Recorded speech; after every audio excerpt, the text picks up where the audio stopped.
जो बड़ी स्टोरी है, जो इंडिया से आ रही है स्टोरी, इंडिया के डिफेंस बजट के हवाले से।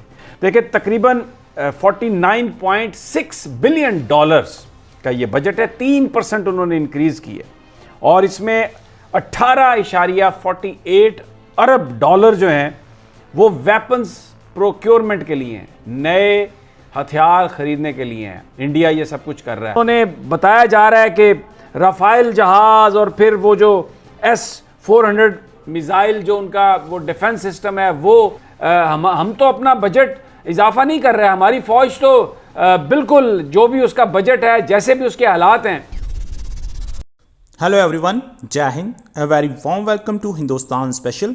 भारत ने अपने रक्षा बजट में पिछले साल के मुकाबले बढ़ोतरी की है। भारत के रक्षा बजट में बढ़ोतरी को देखकर पाकिस्तान की जैसे जान निकलती जा रही है और पाकिस्तान में रोना धोना शुरू हो चुका है। पाकिस्तानी मीडिया ये बता रहा है कि भारत के रक्षा बजट के बढ़ने से पाकिस्तान को बहुत मुश्किलों का सामना करना पड़ेगा और क्योंकि पाकिस्तान इस वक्त अपने खस्ता हालातों से बहुत परेशान है, इसलिए वो अपने रक्षा बजट में बढ़ोतरी नहीं कर सकता। इसी कारण भारत के रक्षा बजट के बढ़ने से पाकिस्तान में धुआं उठना शुरू हो गया है। आज की वीडियो में सामी इब्राहिम और उसके पैनल ने और क्या कहा, तो चलिए दोस्तों आज की वीडियो की तरफ चलते हैं। Thank you very much.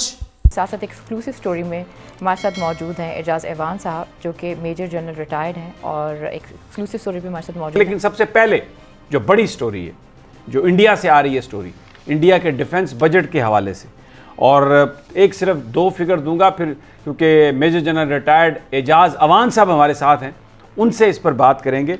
देखिए, तकरीबन 49.6 बिलियन डॉलर्स का ये बजट है। 3% उन्होंने इंक्रीज की है और इसमें 18.48 अरब डॉलर जो हैं वो वेपन्स प्रोक्योरमेंट के लिए हैं, नए हथियार खरीदने के लिए हैं। इंडिया ये सब कुछ कर रहा है। और आपको ये याद होगा कि जब पिछला बजट हमारा था तो जनरल कमर जावेद बाजवा और पाकिस्तान की फ़ौज ने अपने इस बजट को सीज कर दिया था पाकिस्तान के हालात को देखते हुए।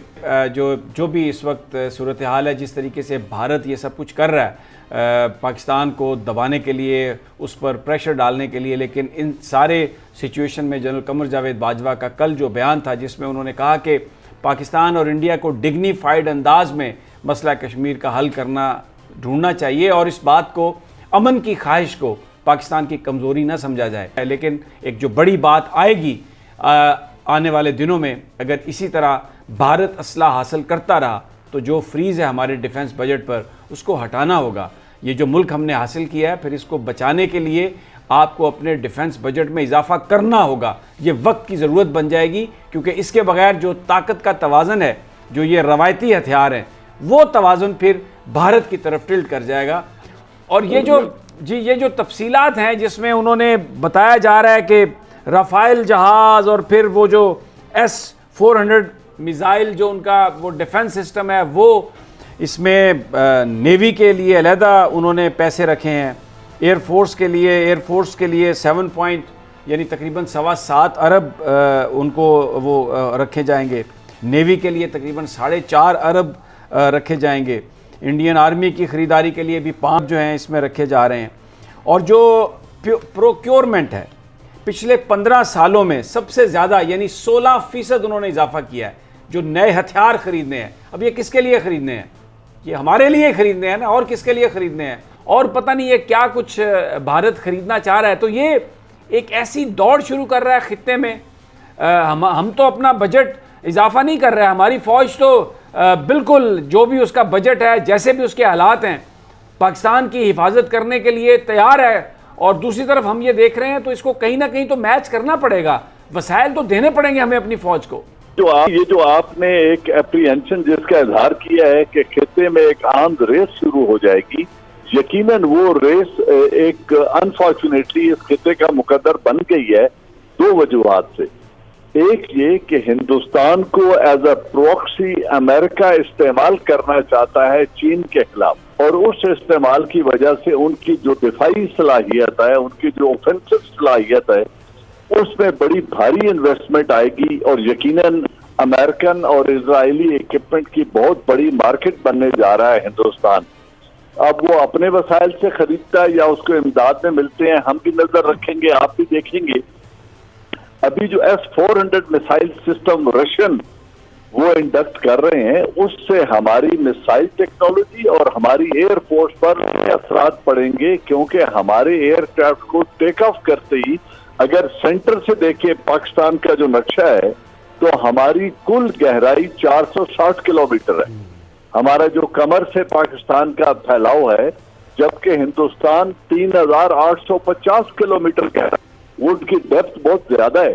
तो उनके जो मिसाइल सिस्टम वो अभी खरीद रहे हैं, इनके जो 4 लेयर्ड रेडार सिस्टम है, जो लोएस्ट जिसे आप नैप ऑफ द अर्थ कहें, वहां से लेकर हाई ऑल्टीट्यूड तक जो उनकी सलाहियत बढ़ गई है, इससे हमारे मिसाइल्स के लिए और एयरफोर्स के लिए बड़े सीरियस चैलेंजेस आने वाले हैं।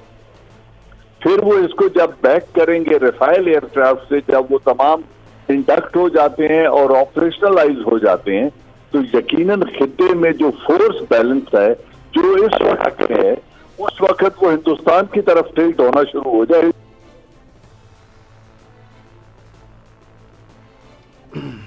मुझे लगता है कि कॉल फिर एजाज अवान साहब की ड्रॉप हुई है। बड़ी वो इम्पोर्टेंट बात कर रहे हैं कि जिस तरीके से भारत अपने डिफेंस बजट में इजाफा कर रहा है, नए नए हथियार ख़रीद रहा है, जो राफेल प्लेन्स की बात हो रही है, जो उनके S-400 रशियन जो मिज़ाइल सिस्टम है उसकी जो बात हो रही है, उसकी वजह से जब वो सब चीज़ें इंडक्ट हो जाएंगी तो फिर अगर पाकिस्तान ने इस फील्ड में हमने कोई नई इन्वेस्टमेंट नहीं की, और अगर हमें भी मुकाबले में जिस तरह कहा जा रहा है कि चाइना के जो J-20 स्टेल्थ प्लेन्स हैं उनको हम हासिल करने की कोशिश कर रहे हैं, अगर वो हमें नहीं मिलेंगे तो फिर एक प्रॉब्लम हो जाएगी। मुझे लगता है एजाज अवान साहब हमारे साथ हैं। जी अवान साहब, आप अपनी बात को कंटिन्यू करें। माफ़ी चाहता हूँ, कॉल ड्रॉप हो गई थी। आई डोंट नो आपके सिस्टम में क्या और मेरी बात कहाँ पे ड्रॉप हुई, मुझे अभी ये सुनाई आप बिल्कुल आप यहाँ पर थे कि जो टिल्ट है वो फिर भारत की तरफ चला जाएगा जब ये सब इंडक्शंस हो जाएंगी, यहाँ पर थे आप। जी जी, ओके। तो यहाँ पे ये हो रहा है कि अब स्मॉल आर्म्स की इंडक्शन वो इजराइल से हो रही है। मिसाइल सिस्टम उन्होंने जो एंटी मिसाइल सिस्टम और खरीदा है वो रशिया का है, और अब वो एयरक्राफ्ट खरीदने जा रहे हैं वो फ्रेंच हैं।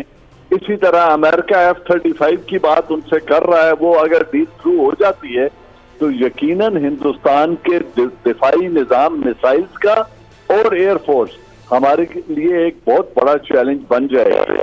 तो हमें देखना ये है कि उन मिसाइल्स की जो दिफाई मिसाइल सिस्टम लगा रहे हैं वो उसको पेनिट्रेट करने के लिए फिर हमें चाइना की तरफ देखना पड़ेगा।